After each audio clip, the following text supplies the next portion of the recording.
ফিলিস্তিনিদের উপর বছরের পর বছর ধরে চলা বর্বরতায় ইসরায়েলের অন্যতম সহযোগী ভারতের মাল্টিন্যাশনাল কোম্পানি টাটা গ্রুপ গাজায় গণহত্যার জেরে যখন বিশ্বজুড়ে নিন্দিত ইসরায়েল তখনও ঘনিষ্ঠ বন্ধুর মতো দেশটিকে আগ্রাসনে ব্যবহৃত বিভিন্ন সামরিক সরঞ্জাম সরবরাহ করছে প্রতিষ্ঠানটি।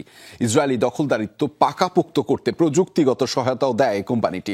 নিউ ইয়র্ক থেকে পরিচালিত দক্ষিণ এশিয়া ভিত্তিক পলিটিক্যাল অর্গানাইজেশন সালামের 59 পৃষ্ঠার এক অনুসন্ধানী রিপোর্টে উঠে এসেছে এসব তথ্য। বিজলি কেবলসের স্কিন কোটেড ইনসুলেশন আগুন প্রতিরোধী। বিজলি কেবলস, নিরাপদ আজীবন।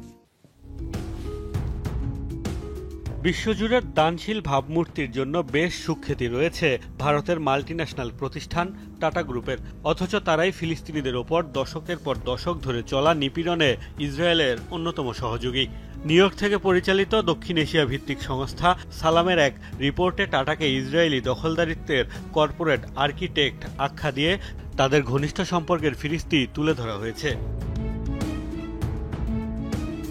হ্যাশট্যাগ টাটা বাই বাই ক্যাম্পেইনের অংশ হিসেবে architects of occupation the tata group, Indian capital and the India Israel alliance শীর্ষক 59 পৃষ্ঠার এই প্রতিবেদন প্রকাশ করেছে সালাম, যাতে উঠে এসেছে কিভাবে সামরিক, বাণিজ্যিক, আইটি সহ বিভিন্ন খাতে সহযোগিতার মাধ্যমে ইসরায়েলি বর্বরতায় সক্রিয় ভূমিকা রাখছে ভারত ও টাটা গ্রুপ। প্রতিবেদনে বলা হয়েছে, আইটি সহায়তা দিয়ে গাজা ও পশ্চিম তীরে ইসরায়েলি আগ্রাসনে ভূমিকা রাখছে টাটা। তাদের টাটা কনসালটেন্সি সার্ভিসেস ফিলিস্তিনিদের ওপর নজরদারি চালানোর বিতর্কিত প্রকল্প নিম্বাসের অংশ।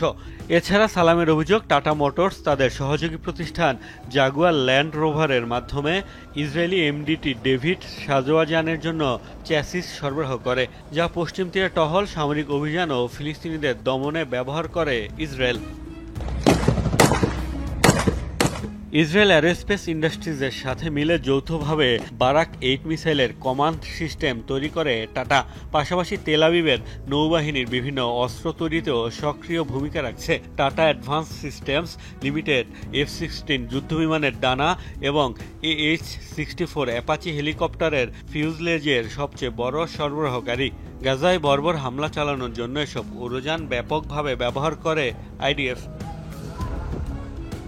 মূলত নিউ ইয়র্ক সিটি ম্যারাথনে টাটার টাইটেল স্পন্সরশিপের বিরুদ্ধে 2024 সাল থেকেই টাটা বাই বাই ক্যাম্পেইন চালাচ্ছে সালাম। ডেথ মেশিন তৈরিতে তাদের সহযোগিতা বন্ধের জোরালো দাবি সংস্থাটির। মোস্তফা মাহমুদ, যমুনা নিউজ।